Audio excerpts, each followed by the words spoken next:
Olá! Quais são os cuidados necessários com a saúde nesse tempo de isolamento em razão da pandemia do coronavírus? O que fazer para que o isolamento não interrompa tratamentos ou impeça o diagnóstico de doenças ainda na fase inicial? Essas são algumas das perguntas que vamos responder neste novo podcast elaborado especialmente pelo Grupo Lefort, com a participação de importantes especialistas da instituição. O Dr. Ricardo Antunes, coordenador da área de cirurgia oncológica do Grupo Lefort e presidente da Sociedade Brasileira de Cancerologia, o Dr. Tércio Genzini, cirurgião gástrico e membro da equipe de transplantes da instituição, e o Dr. Pedro Paniza, médico do Serviço de Radiologia. Quero agradecer então a participação de todos e quero lembrar aos ouvintes que este podcast, a exemplo dos outros já gravados, está sendo feito com o uso das plataformas digitais como forma de seguir as regras de isolamento determinadas pelas autoridades de saúde. Eu vou começar então pelo Dr. Ricardo Antunes. Dr. Ricardo, o câncer talvez seja uma das doenças onde o tempo é fator fundamental para o sucesso do tratamento. Quais são os conselhos para quem vai iniciar ou já começou a terapia mesmo nesse período de isolamento? Boa tarde a todos, obrigado aí pelo convite.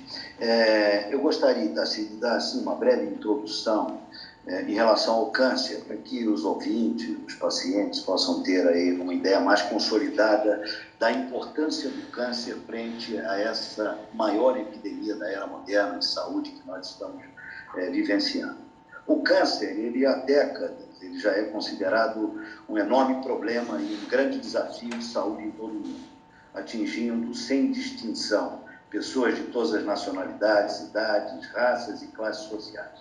É a segunda causa de morte por doença no Brasil, superada apenas pelas doenças cardiocirculatórias, mas está já caminhando a passos largos para ocupar o primeiro lugar nas áreas mais desenvolvidas, a semelhança do que já ocorre nos Estados Unidos. No Brasil, a estimativa de casos novos para esse ano de 2020, segundo o Instituto Nacional de Câncer, é de 685 mil casos. E, infelizmente, ainda, 60% dos casos são diagnosticados tardiamente, cuja chance de cura é sensivelmente menor e o impacto financeiro global é sensivelmente maior. Então, é notório que o atraso no diagnóstico, no início do tratamento, causa dano irreparável aos pacientes oncológicos, aos seus familiares, com maior custo e sobrecarga a médio prazo para o sistema de saúde. Esse cenário todo ficou mais grave agora, né, doutor, diante da situação aí de isolamento e de fuga até dos tratamentos, né, por parte dos pacientes. Na realidade, o que nós estamos vivenciando é o agravamento desse cenário do câncer, que já é histórico, com a pandemia Covid-19 que avança sobre o Brasil, onde centenas de milhares de pacientes com doenças graves, como câncer, seguem necessitando de tratamento imediato e inquestionável nas emergências médicas. Quando nós iniciamos aí, no primeiro caso de Covid, as organizações sanitárias, elas orientaram que as cirurgias eletivas, que são as cirurgias programadas, elas devessem ser postergadas. E, lógico, sob critérios, preservando as cirurgias emergenciais e de urgência no câncer. Só que hoje nós estamos vivenciando uma situação de incerteza. E essa incerteza de tempo previsto do Covid-19, ela implica que os doentes possam vir a ser privados de acesso, cuidados cirúrgicos oportunos e cancelamentos imprudentes de cirurgias eletivas. Isso vai gerar, sem dúvida, um impacto dramático e não mensurável na saúde da comunidade. Então, o que o paciente ou a pessoa que precisa dessa primeira consulta, do primeiro exame diagnóstico, o que essa pessoa precisa fazer, doutor Ricardo? É importante que o paciente com câncer tenha a percepção da necessidade de procurar um ambiente seguro e, nesse caso, todos os hospitais, toda a rede do grupo Lefort já disponibiliza dentro do próprio hospital alas separadas de segurança para se fazer os procedimentos necessários, comissão de priorização composta por diversos especialistas dentro do grupo Lefort, gerando essencialmente segurança, não só para o paciente, como para toda a equipe médica. Então, é muito importante que essa entrevista ressalte a necessidade dos pacientes que têm dúvida diagnóstica ou aqueles que já tenham o diagnóstico de câncer procurarem nessa fase precoce o atendimento. Isso pode ser feito, inclusive, através de um primeiro contato com telemedicina, que o Grupo Lefort já está com instalação apropriada, e darem seguimento aos seus tratamentos, porque senão vai haver uma onda de casos avançados e uma morbimortalidade muito alta. Uhum. Ok, obrigado. Doutor Tércio, o doutor Ricardo mencionou aí a questão do risco e tudo mais do paciente oncológico, né? Mas a percepção que a gente tem é que não existem outras doenças além do coronavírus hoje na sociedade, né? Como é que isso se dá em relação às doenças gástricas, né? Do aparelho digestivo e tudo mais? O que o senhor pode nos dizer a respeito, para quem está ouvindo, sobre os cuidados necessários, tanto em prevenção quanto em questão de também avaliar se é o momento ou não de uma cirurgia, de repente? Bem, gostaria de agradecer o convite de participar desse importante debate, dessa importante conversa sobre os efeitos colaterais do coronavírus. Os efeitos colaterais são essas situações nas quais o coronavírus ele impede que pacientes prossigam seus tratamentos ou que façam diagnósticos precoces de doenças graves e que pacientes não sofram consequências graves e venham a falecer de outras causas que não sejam o coronavírus, aumentando ainda mais os problemas da mortalidade relacionada à pandemia. E eu vou aqui agora entrar na questão eu acho, do diagnóstico, porque eu acho que o paciente oncológico ele é muito importante desde o seu diagnóstico precoce, assim como de outras doenças digestivas. Muitas cirurgias eletivas foram postergadas nessa fase. E eu acho que isso foi importante numa fase inicial. Mas isso não deve ser feito de uma forma absolutamente sem controle. Todos os pacientes que tinham uma cirurgia marcada ou mesmo um exame diagnóstico marcado devem, o mais rápido possível, reconversar com seus médicos. Então, por exemplo, pode ser um paciente que tem um histórico familiar de câncer, que tem uma determinada idade e ele precisa fazer um diagnóstico precoce.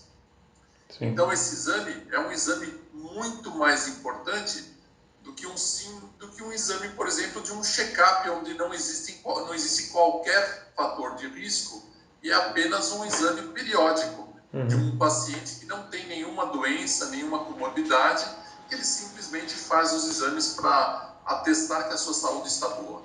Existem as indicações de exames em condições crônicas, que são exames muito importantes.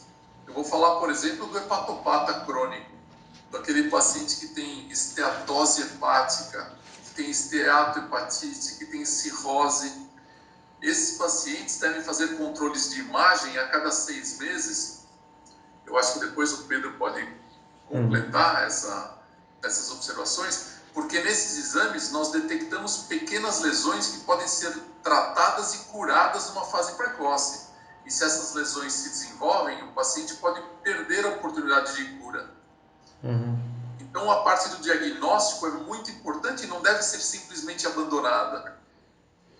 Devido à queda da demanda, muitos laboratórios fecharam várias unidades que estão dificultando a realização de exames.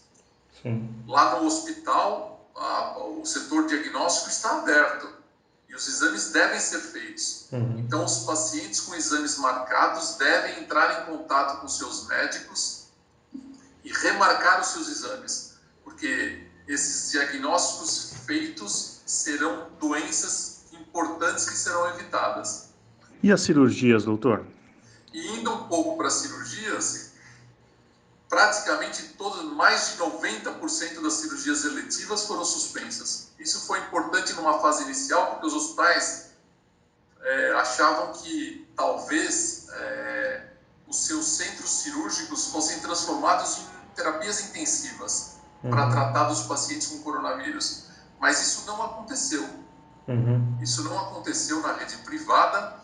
Lembramos que em São Paulo o setor privado ele é maior do que o público, ele tem muitos mais leitos de UTI, de enfermarias, e ele está subutilizado.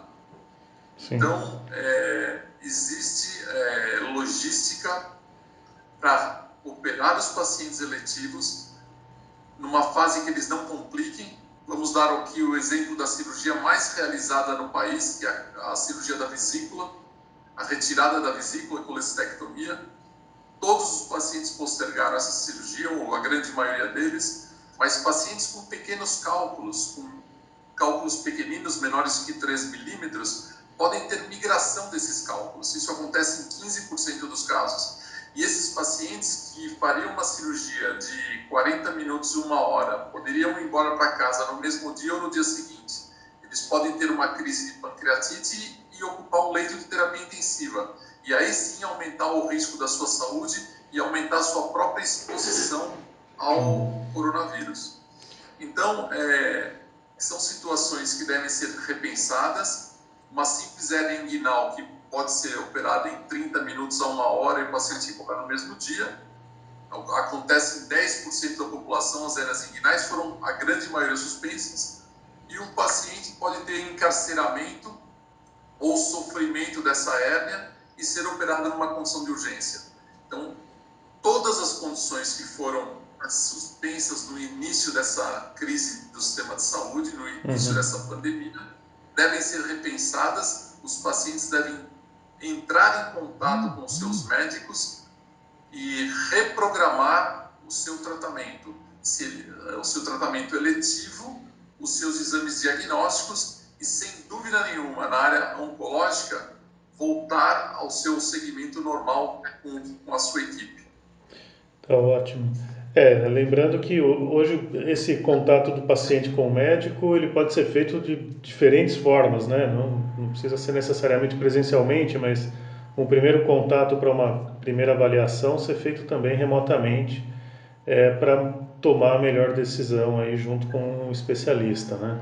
Doutor Pedro, nesse contexto que nós estamos conversando, né, na área oncológica, cirurgia do aparelho gástrica, do aparelho digestivo, né? Queria que o senhor explicasse um pouco para os ouvintes qual é a importância da radiologia nesse contexto, né? E tanto na questão do diagnóstico das doenças, quanto também do tratamento de alguns casos, né? Perfeito, Itacê.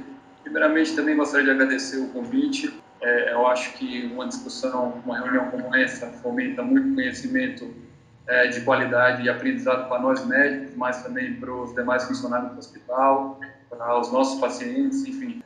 As modalidades de imagem que a gente mais emprega na investigação de um insulto inflamatório pulmonar no contexto da infecção pelo coronavírus é a radiografia de tórax e a tomografia computadorizada. A gente sabe que as modalidades elas têm acurácia diferente. O que é isso? Elas têm a capacidade diferente em identificar as alterações pulmonares. Então, aqueles casos que estão mais iniciais, ou seja, nos primeiros dias de sintomas, eles podem ser muitas vezes normais a radiografia e já apresentar algumas alterações parenquimatosas na tomografia. À medida que a doença tem um insulto inflamatório um pouco maior ou progride, aí as alterações costumam ser visíveis nos 2 métodos. Em relação à parte terapêutica, a radiologia ela vai entrar muito no contexto do que o Técio e o Ricardo levantaram, que é em auxiliar todas as outras doenças que existem, que estão acontecendo, que não sejam o Covid-19. Então, a gente precisa ter muita cautela e muita atenção e não podemos simplesmente negligenciar essas situações todas ou essas morbidades todas outras que existem, de modo que diagnósticos e terapêuticas possam ser postergadas. Então, acho que o Teste colocou muito bem. Na rede, a gente continua com todas as opções de diagnóstico e de terapêutica disponíveis para todos os pacientes. O hospital ele criou fluxos diferenciados que vai desde o momento em que o paciente chega na unidade, né? Então, existe um fluxo, inclusive em elevadores diferentes, no intuito de evitar ao máximo qualquer tipo de exposição. Então, o intuito disso é que o paciente que necessite de um atendimento hospitalar ou mesmo ambulatorial, ele tenha condição de o fazer. Então, esses fluxos visam a segurança do paciente e minimizar qualquer exposição. Ok, obrigado. Doutor Ricardo, o senhor mencionou a questão do risco. É sempre necessário que o paciente vá até o hospital ou vá até a clínica, né? E no caso dele precisar ir até o hospital, quais são os cuidados que ele precisa tomar? Nós já temos, como o Pedro falou, os fluxos diferenciados no Hospital Forte, livres de Covid. Então, o nível de segurança hoje oferecido, através de um investimento grande do grupo em relação ao pessoal treinado, a uma logística preparada especialmente para essa situação, nos gera uma segurança muito grande de reforçar a necessidade de retomada das operações eletivas estruturadas, considerando o benefício do indivíduo, evidente, em relação à diminuição das mortes colaterais pela epidemia no Brasil. Existe a situação do medo, que tem que ser superado pelo paciente oncológico. Então, existem pacientes com nódulos de mama que já eram refratárias a procurar um atendimento por medo da própria doença, e essa situação, na prática, ela é bem evidenciada, passam agora, com medo do Covid, a se conscientizarem que tem que ficar aguardando. Não devem aguardar, devem procurar um local como o Lefort Oncologia, que lá em Gianópolis, que é um local como se fosse uma extensão domiciliar, com toda a segurança, não é hospital. O hospital tem também a sua segurança, mas a clínica Lefort Oncologia, ela está com um critério de maior tranquilidade aos pacientes com alterações de nódulos mamários. Esses pacientes precisam fazer exames, e aí vem o que o Pedro também falou, precisam as pacientes serem submetidas a um acompanhamento ultrassonográfico de nódulos de tireoide, muitas vezes a punções, para que tenhamos aí um diferencial de procedência desse nódulo. Da mesma forma, a mama também precisa, muitas vezes, dar continuidade à mamografia, principalmente as mulheres de alto risco para câncer de mama. Enfim, existem recomendações das mais diversas, tanto da Sociedade Brasileira de Cancerologia, quanto da Sociedade de Cirurgia Oncológica, a Society of Surgical Oncology. Existem já recomendações bem definidas para vários tipos de câncer. Existem aqueles que realmente têm prioridade e precisam ser submetidos a cirurgias eletivas. E existem, sim, aqueles que podem manter até a sua cirurgia adiada ou podem tomar como tratamento outras vias, como a quimioterapia antes da cirurgia, muitas vezes usando aí a área do Pedro, a radiologia intervencionista, a ablação, a radiocirurgia para alguns casos. Existem, sim, vários itens que diferenciam o tipo de doença e o tipo de paciente. Efetivamente, a recomendação é que todos se tratem, mas mesmo agora, nessa fase que essa retomada tem e deve ser estruturada e gradativa, existe a necessidade de um olhar médico, oncológico, para saber em que situação esse paciente se coloca e se esse paciente pode postergar um pouco mais ou tem que ser operado de uma maneira eletiva, mas uma cirurgia que nós chamamos de eletiva essencial. E a telemedicina é uma ferramenta importante também, né, doutor, nesse momento, para acompanhamento do paciente.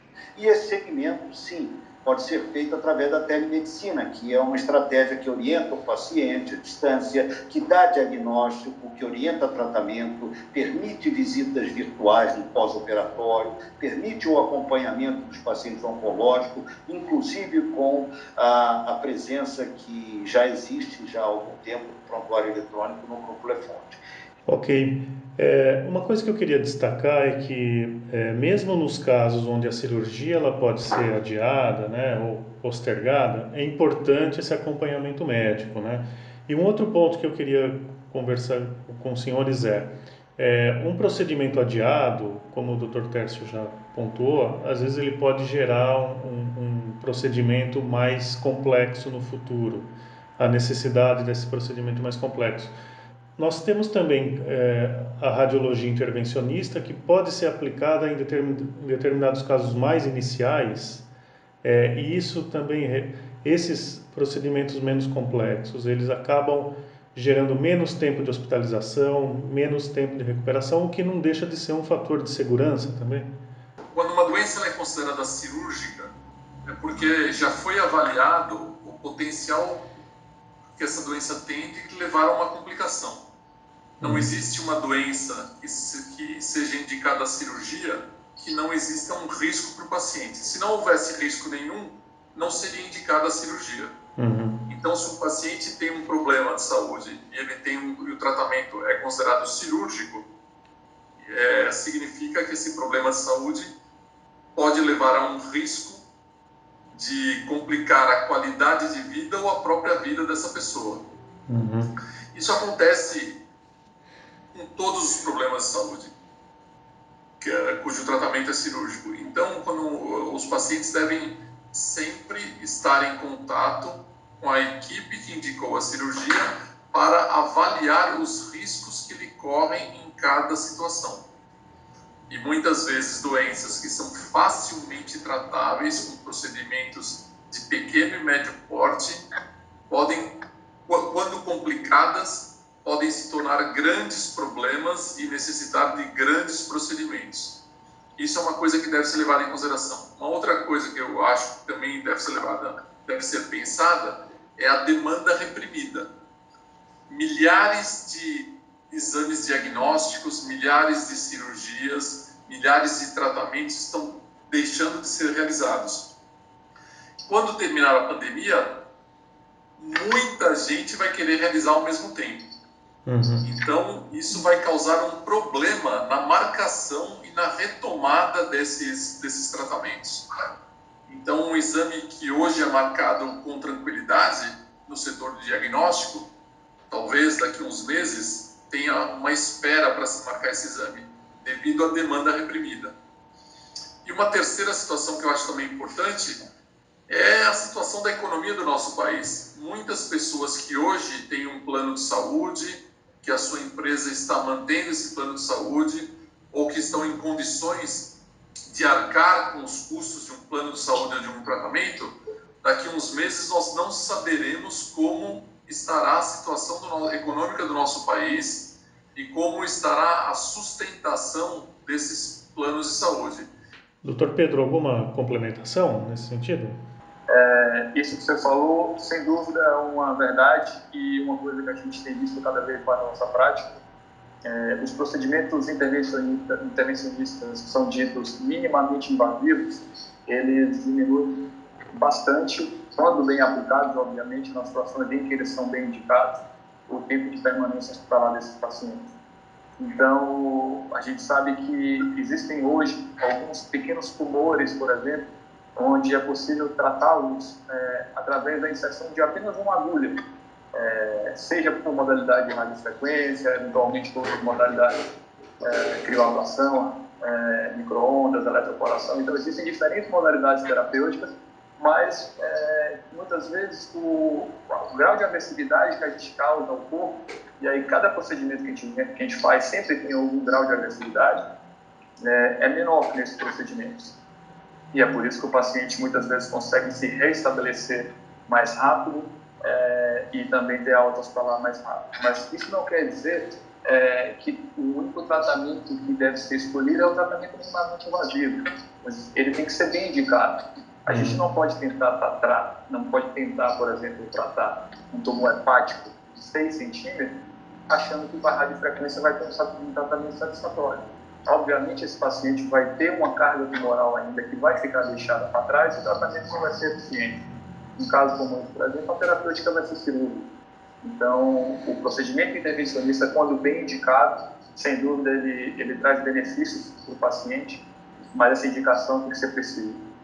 Eu queria fazer aqui para o Dr. Tércio, que é em relação aos transplantes, né? O número de transplantes também caiu, né, Dr. Tércio? Qual é o motivo que explica essa queda? É também esse receio em relação ao coronavírus? No meu ponto de vista, todo paciente que precisa de um transplante já é um paciente grave. E os pacientes que não estão graves nesse momento, se eles postergarem o transplante, eles se tornarão mais graves.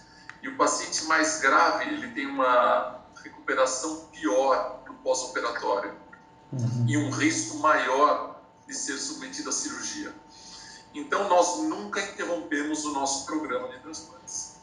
Nunca interrompemos.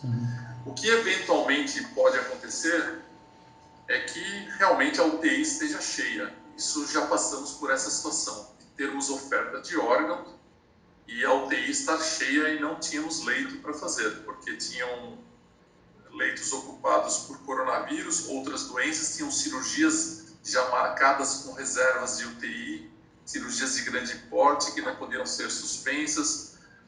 Então já passamos, mas essa situação está cada vez mais rara.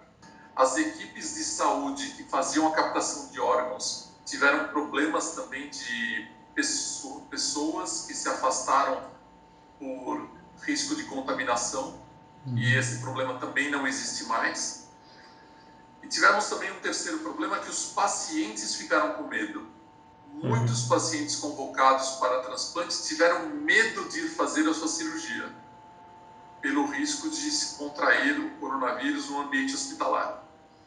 Mas da mesma forma que outras cirurgias, o ambiente do transplante também é um ambiente separado.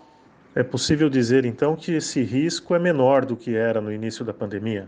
Não podemos dizer aqui que não existe nenhum risco. O risco, nos arredores de um hospital já existe o risco. Isso tem alguns estudos que mostram que nas ruas em volta já existe. Mas esse risco no hospital ele é minimizado. E ele é minimizado também pelo paciente se o paciente tomar as suas precauções. Se ele usar a máscara, não retirar a máscara, não colocar a mão no rosto, não colocar a mão no olho, no nariz, na boca, não ficar arrumando a máscara e com isso ter contato com o seu próprio rosto, usar álcool gel antes de pôr a máscara e antes de retirar a máscara, não participar de rodas, de conversas, de aglomerações. Então, o paciente tem que tomar o seu cuidado com os seus familiares. E dentro do hospital, toda a equipe de saúde, então, a partir do momento que ele está dentro do hospital, aí esse cuidado é da equipe de saúde. E aí a equipe de saúde faz com que esse risco seja o mínimo também. Houve queda nos procedimentos, né, nos transplantes, mas a situação está se revertendo, está voltando ao normal? A queda no Brasil ela é explicada principalmente pela queda no Norte e Nordeste. E aqui no nosso serviço no Hospital Lefort, não interrompemos os programas, pausamos numa fase inicial os transplantes com doador vivo, muitos pacientes com medo de fazer doação, muitos doadores com medo, as duplas com medo, com receio, esses foram postergados, mas já estão sendo retomados também, porque todas as medidas de segurança hoje já estão bem consolidadas e aplicadas na instituição. Dr. Tércio, nós temos também dentro aí da sua área, da sua especialidade, a questão do refluxo, né? O que o senhor tem a dizer para os ouvintes em relação a isso? 1/3 das pessoas têm refluxos esporádicos, 10% têm refluxos mais frequentes e 5% têm refluxos patológicos. Felizmente, a maior parte do tratamento do refluxo é um tratamento clínico. Então, as pessoas vão ao médico, recebem orientações comportamentais, orientações alimentares e algumas medicações que tratam o refluxo. Uma pequena porcentagem, que são os casos mais graves, são encaminhados para a cirurgia. Entretanto, todos os refluxos sejam eles de tratamento clínico ou cirúrgico, devem ser tratados adequadamente, porque as complicações do refluxo são complicações sérias. E elas vão desde complicações clínicas mais simples, como rouquidão, até moderadas, como pneumonias, ou complicações mais graves, como câncer, na transição do esôfago para o estômago. Então, o refluxo não deve ser relevado. E sintomas de refluxo, uma coisa muito importante também, é que sintomas de refluxo em pacientes com histórico familiar de câncer ou com idade acima de 40 anos devem ser investigados com exame de endoscopia.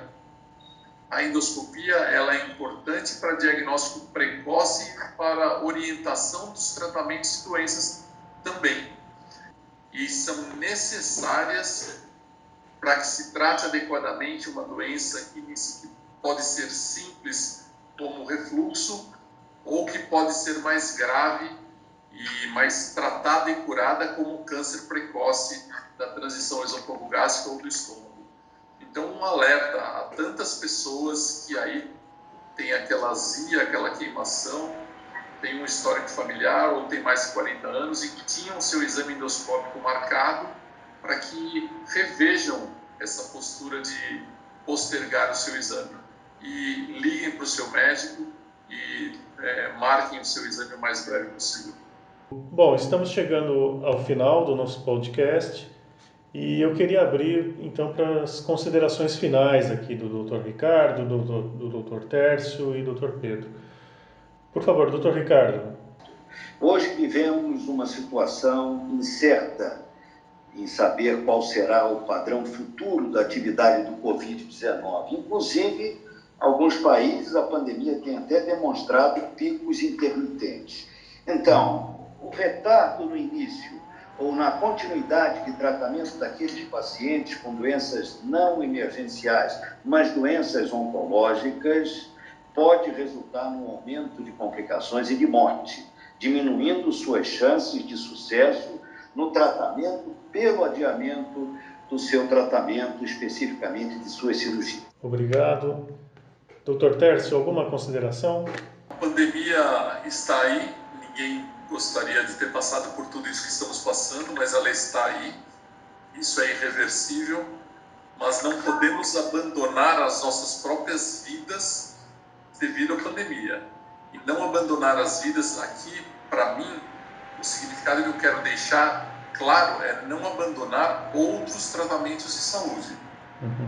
Então, todas as pessoas que estão fazendo algum tratamento, tinham algum tratamento programado ou estão em segmento, devem retomar, porque isso implicará em consequências na sua própria vida num futuro não muito distante.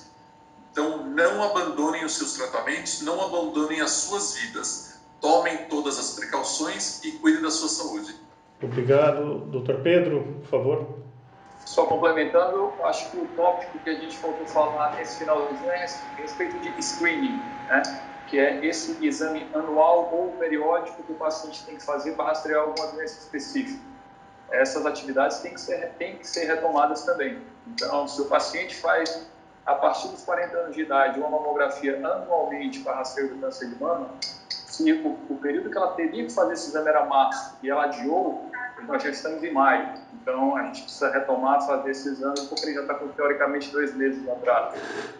Do mesmo modo, o paciente que faz rastreio por câncer de próstata e outras modalidades oncológicas.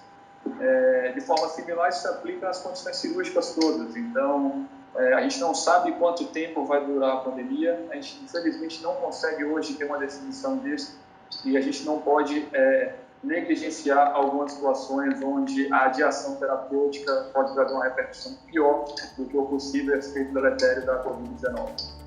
Obrigado, doutores, mais uma vez pela participação dos senhores, trazendo informações importantes para os pacientes e familiares. E você, nosso ouvinte, muito obrigado por ter acompanhado mais este podcast, uma realização do Grupo Lefort. Se você achou esse conteúdo importante para o seu caso ou para um conhecido ou familiar, compartilhe. Informação de qualidade é muito importante, especialmente nesse momento. E lembre-se, para saber mais sobre coronavírus e contar com informações confiáveis sobre dezenas de áreas da saúde, basta acessar leforte.com.br.